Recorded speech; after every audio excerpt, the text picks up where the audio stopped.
ಹೇಳ್ತಾ ಇದ್ರಿ ವಾಜಪೇಯಿ ಅವ್ರದ್ದು ಯಾಕೆ ಯಶಸ್ವಿ ಆದರು ಅಂತಂದ್ರೆ ಅವತ್ತೊಬ್ಬ ಪ್ರಮೋದ್ ಮಹಾಜನ್, ರಾಜನಾಥ್ ಸಿಂಗ್, ನಿತಿನ್ ಗಡ್ಕರಿ, ಉಮಾ ಭಾರತಿ, ಸುಷ್ಮಾ ಸ್ವರಾಜ್, ಮನೋಹರ್ ಪರಿಕರ್, ಅನಂತ್ ಕುಮಾರ್, ಅರುಣ್ ಜೇಟ್ಲಿ, ವಸುಂಧರಾ ರಾಜೆ, ಯಡಿಯೂರಪ್ಪನವರು, ಕಲ್ಯಾಣ್ ಸಿಂಗ್, ಈ ತರ ದೇಶದ ಎಲ್ಲ ಸ್ಥಳೀಯ ಮಟ್ಟದಲ್ಲಿ ಬಹಳ ದೊಡ್ಡ ದೊಡ್ಡ ನಾಯಕರನ್ನ ವಾಜಪೇಯಿ ಅವರು ಬೆಳೆಸಿದ್ರು. ಮೋದಿ ಅಲ್ವಾ? ಮೋದಿ ಕೂಡ, ಇನ್ಕ್ಲೂಡಿಂಗ್ ಮೋದಿ ಕೂಡ, ಇವರೆಲ್ಲರನ್ನು ಬೆಳೆಸಿದ್ರು. ಇವ್ರು ಯಾರನ್ನೂ ಕೂಡ ತುಳಿದು ನಾನು ಏಕಮೇವ ಚಕ್ರಾಧಿಪತಿ ಆಗಬೇಕು ಅನ್ನುವಂಥ ಭ್ರಮೆ ಅವ್ರಿಗಿರಲಿಲ್ಲ. ಆದ್ರೆ ಇವತ್ತು ಮೋದಿ ಯಾರು ತುಳಿದ್ರು ಸರ್? ಇವತ್ತು ಇವ್ರು ಯಾರಾದರೂ ಇದಾರ? ವಸುಂಧರಾ ರಾಜನ್ ಯಾರು ತುಳಿದಿದ್ದು ಸರ್? ಶಿವರಾಜ್ ಸಿಂಗ್ ಚೌಹಾಣ್ನ ಯಾರು ಸರ್ ತುಳಿದಿದ್ದು ಸರ್? ಎಲ್ಲಿದ್ದಾರೆ ಸರ್? ಅವ್ರು ಮುಖ್ಯಮಂತ್ರಿ ಆಗಬೇಕು ಅಂತ ಫೈಟ್ ಮಾಡಿದ್ರು, ಅವ್ರನ್ನ ಪಕ್ಕಕ್ಕಿಟ್ರು. ಅವ್ರ ಹೆಸರಲ್ಲಿ ಚುನಾವಣೆ ಮಾಡಿದ್ರು, ಅವ್ರನ್ನ ಪಕ್ಕಕ್ಕಿಟ್ರು. ವಸುಂಧರಾ ರಾಜೆ ಹೆಸರಲ್ಲಿ ಸರ್, ವಸುಂಧರಾ ರಾಜೆ ಸರ್ ಕೇಳಿ ಸರ್, ವಸುಂಧರಾ ರಾಜೆ ಹೆಸರಲ್ಲಿ ಚುನಾವಣೆ ಮಾಡಿದ್ರು. ವಸುಂಧರಾ ರಾಜೆ ಅವ್ರನ್ನ ಪಕ್ಕಕ್ಕಿಟ್ರು ರಾಜಸ್ಥಾನದಲ್ಲಿ. ಯಡಿಯೂರಪ್ಪನವ್ರನ್ನ ಕರ್ಕೊಂಡ್ಬಂದು ಚುನಾವಣೆ ಮಾಡಿದ್ರು. ಯಡಿಯೂರಪ್ಪನವ್ರಿಗೆ ವಯಸ್ಸಾಗಿದೆ ಅಂತ ಗೊತ್ತಿರಲಿಲ್ವ ಎಲೆಕ್ಷನ್ ಮಾಡುವಾಗ? ಅವ್ರನ್ನ ತೋರಿಸಿ ಚುನಾವಣೆ ಮಾಡಿದ್ರು. ಆಮೇಲೆ ನಿಮ್ಗೆ ವಯಸ್ಸಾಗಿದೆ ಕೆಳಗಿಳಿರಿ ಅಂತಂದ್ರು. ಹೀಗೆ ಪ್ರತಿ ರಾಜ್ಯದಲ್ಲೂ ಕೂಡ ನೀವು ಅವ್ರನ್ನ ವ್ಯವಸ್ಥಿತವಾಗಿ ರಾಜನಾಥ್ ಸಿಂಗ್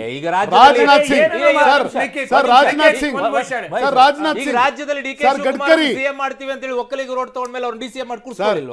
ಎಲ್ಲಿಯೂ ಕೂಡ ನಾವು ಡಿ ಕೆ ಶಿವಕುಮಾರ್ ಅವರು ಸಿಎಂ ಮಾಡ್ತೀವಿ ಸರ್. ಹೇಳಿ ಸರ್, ಹೇಳಿ ಸರ್, ನೀವು ಸಾವಿರ ಹೇಳ್ಬೋದು. ಸಿದ್ದರಾಮಯ್ಯ ಡಿ ಕೆ ಶಿವಕುಮಾರ್ ಅವರು ಸಿಎಂ ಮಾಡ್ತೀವಿ ಅಂತ ಹೇಳಿ ಹೋಗಿದ್ದಲ್ಲ. ಸಾಮೂಹಿಕ ನಾಯಕತ್ವದ ಮೇಲೆ ನಾವು ಚುನಾವಣೆ ಮಾಡಿದ್ವಿ.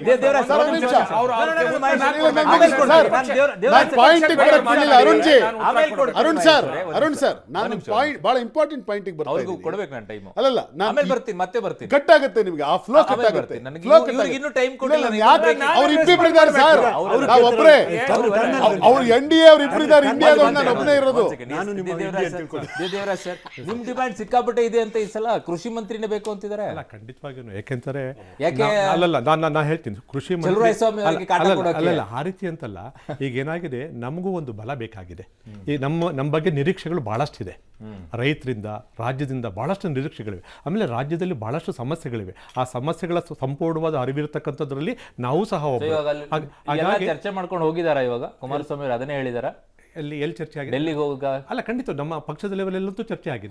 ಖಂಡಿತ ಕೃಷಿ ಮಂತ್ರಿನೇ ತಗೋಬೇಕು. ಕೃಷಿ ಮಂತ್ರಿನೇ ಅಂತಲ್ಲ, ಖಂಡಿತವಾಗಿಯೂ ನಾವು ಸಹ ಅಧಿಕಾರ ಪಡೆಯೋದ್ರಲ್ಲಿ ಮಾತಾಡಬೇಕು.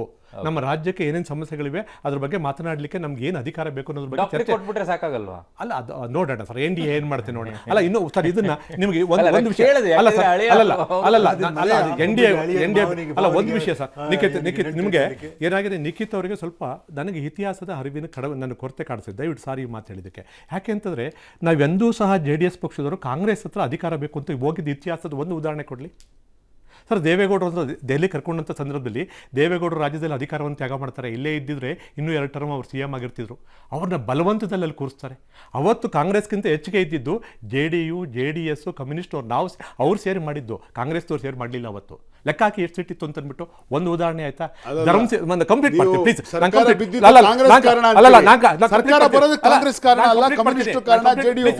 ಕಂಪ್ಲೀಟ್ ಮಾಡ್ತೀನಿ ಪ್ಲೀಸ್ ಸರ್. ಅವತ್ತು ದೇವೇಗೌಡರು ತೆಗಿಲಿಕ್ಕೆ ರಾಜ್ಯದಿಂದ 16 ಪತ್ರಗಳು ಬರೀತಾರೆ. ದೇವೇಗೌಡರು ಮುಂದುವರಿಸ್ಬಿಟ್ರೆ ರಾಜ್ಯದಲ್ಲಿ ಕಾಂಗ್ರೆಸ್ ಸರ್ವನಾಶ ಆಗ್ಬಿಡ. ಒಂದು ಪತ್ರ ಅಲ್ಲ ಸರ್, ಒಬ್ಬ ನಮ್ಮ ರಾಜ್ಯದಿಂದ ಹೋಗಿದ್ದಾರೆ, ನಮ್ಮ ಹೆಮ್ಮೆಯ ಪುತ್ರ, ಅವರು ಇರಲಿ ಅಂತಕ್ಕಂಥ ಒಂದೇ ಒಂದು ಅರ್ಧ ಟೀ ಕುಡಿಸ್ತಿಲ್ಲ ಇವರು ಯಾರು. ಒಂದ್ ಕಡೆ ಆಯ್ತು ಬಿಡಿ, ದೇವೇಗೌಡರನ್ನ ಅವಮಾನ ಮಾಡಿ ಯಾವ ರೀತಿ ತೆಗೆಸ್ತಾರೆ ಅನ್ನೋದು ಚರ್ಚೆ ಮಾಡಲ್ಲ ಸರ್. ಅಲ್ಲ, ಇಲ್ಲಿಗೂ ಬಂದ್ಬಿಡ್ತೀವಿ. ಇನ್ನೊಂದು ಉದಾಹರಣೆ ಏನಪ್ಪಾ ಅಂದ್ರೆ, ಧರ್ಮ್ ಸಿಂಗ್ನ ನಾವು CM ಮಾಡ್ತೀವಿ, ಇವ್ರು ಕೇಳಿಲ್ಲ, ನಾವು ಮಾಡ್ತೀವಿ ಅವತ್ತಿನ ದಿವಸ.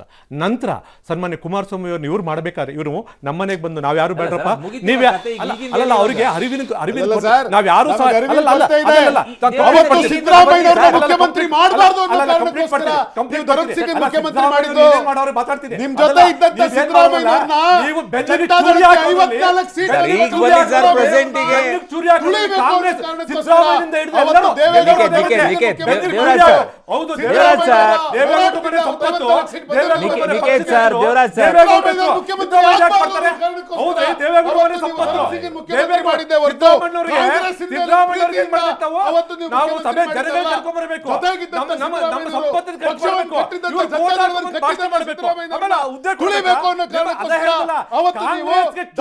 ಮುಖ್ಯಮಂತ್ರಿ ಮಾಡಿ ಸಿದ್ದರಾಮಯ್ಯ ಬೇಡ ಅಂತ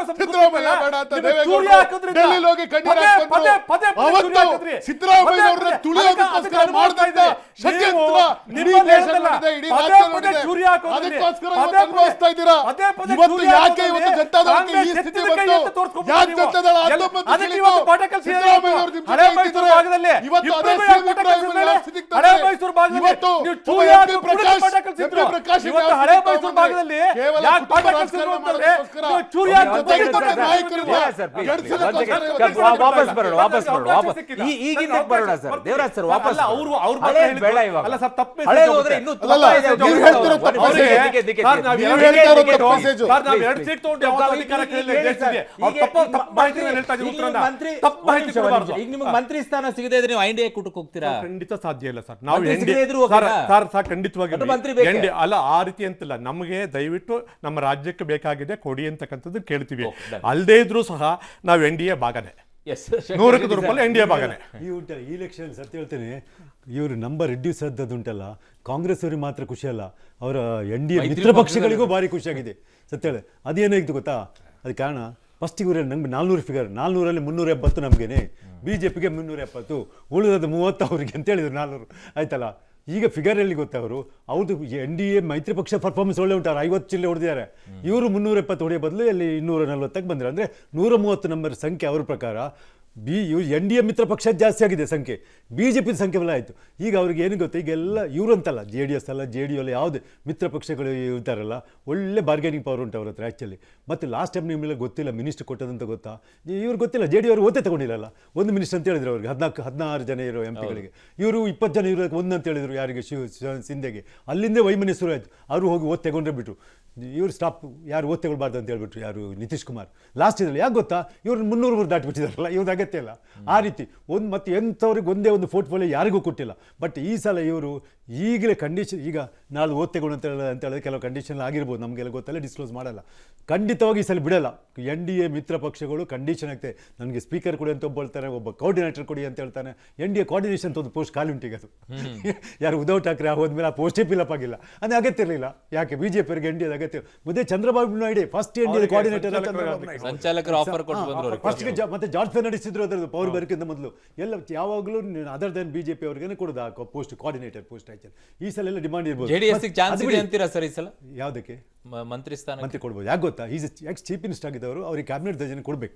ಎಕ್ಸ್ ಚೀಫ್ ಮಿನಿಸ್ಟರ್ ಆದ್ರಿಂದ ಅವ್ರು 2 ಮೆಂಬರ್ ಆದರೂ ಕೊಟ್ಟು, ಮತ್ತೇನು ಗೊತ್ತಾ, ಅವರಿಗೂ ಲಾಭ ಆಗಿದೆ. ಇವರಿಂದಾಗಿ 4-5 ಸೀಟ್ ಅವರಿಗೂ ಬಂದಿದೆ, ಅವರಿಗೆ 1 ಸೀಟ್ ಜಾಸ್ತಿ ಬಂದಿದೆ. ಹಳೆ ಮೈಸೂರಲ್ಲಿ ಒಂದು 4-5 ಸೀಟ್ ಡಮರ್ ಆಗಿರೋದು, ಇಲ್ಲ ಡಮರ್ ಆಗ್ತಿತ್ತು. ಈ ಟ್ರೆಂಡ್ ನೋಡಿದ್ರೆ ಖಂಡಿತ ಡಮರ್, ಅವರಿಗೂ ಲಾಭ. ಬಟ್ ವೆರಿ ಗುಡ್ ಅಂತ ಕಾಂಬಿನೇಷನ್ ಚೆನ್ನಾಗಿ. ಮತ್ತೆ ಒಂದೇ ಹೇಳ್ತೇನೆ, ಇನ್ನು ನೀವು ಒಕ್ಕಲಿಗ ಲೀಡ್ರಲ್ಲಿ ಮತ್ತೆ ಇನ್ನು ಪುನಃ ಇವರಿಗೆ ಕಷ್ಟ ಆಗ್ತದೆ ಇವರಲ್ಲಿ ಬೆಳೀಲಿಕ್ಕೆ. ಅವರ ಮೇಲೆ ಡಿಪೆಂಡ್ ಆಗ್ತಾರೆ. ಮೋದಿದು ಟ್ರೀಟ್ಮೆಂಟ್ ಅವರಿಗೆ ಗೊತ್ತಾಯ್ತು. This election proves that who is the Vokkaliga. Almost Kumaraswamy ಅಂತ ಇಟ್ ಇಸ್ ಪ್ರೂವ್ಡ್ ನಾವು, ಆಯ್ತಲ್ಲ. ಯಾಕಂದರೆ ಒಕ್ಕಲಿಗ ಬೆಲ್ಟಲ್ಲಿ ನೋಡಿ ಯಾವೊಂದು ಸಿಟಿ ಇವರು ವಿನ್ ಆಗಲಿಲ್ಲ ಎಕ್ಸೆಪ್ಟ್ ಹಾಸನ, ಅದು ಬಿಕಾಸ್ ಆಫ್ ಕಾಂಪ್ಲಿಕೇಶನ್. ಅದರಿಂದ ಇದು ಅವರೆಲ್ಲ ಕೂತ್ಕೊಂಡು ಲೆಕ್ಕ ಹಾಕ್ತಾರೆ, ಅವ್ರು ರಿಪೋರ್ಟ್ ಮಾಡೋರು ಇರ್ತಾರೆ. ಅಲ್ಲಿ ಡೆಲ್ಲಿಯಲ್ಲಿ 2G ಇದ್ದಾರಲ್ಲ ಇಬ್ರು ಗುಜರಾತೀಸ್, ಯಾರು ಮೋದಿ ಮತ್ತು ಅಮಿತ್ ಶಾ ಅವರು, ಎಲ್ಲ ಲೆಕ್ಕ ಹಾಕೊಳ್ತಾರೆ ಅವರು. ಹಾಂ ಎಲ್ಲ ಅಲ್ಲ ಶಾರ್ಟ್ ಫಾರ್ಮ್ ಅದು 2G ಅಂದರೆ ಕಾಂಗ್ರೆಸ್ ಇದೊಂದು 2G ಅಲ್ಲ, 2G ಅಂದರೆ ತಪ್ಪಲ್ಲ. I am very much proud of this people. They led the country very well.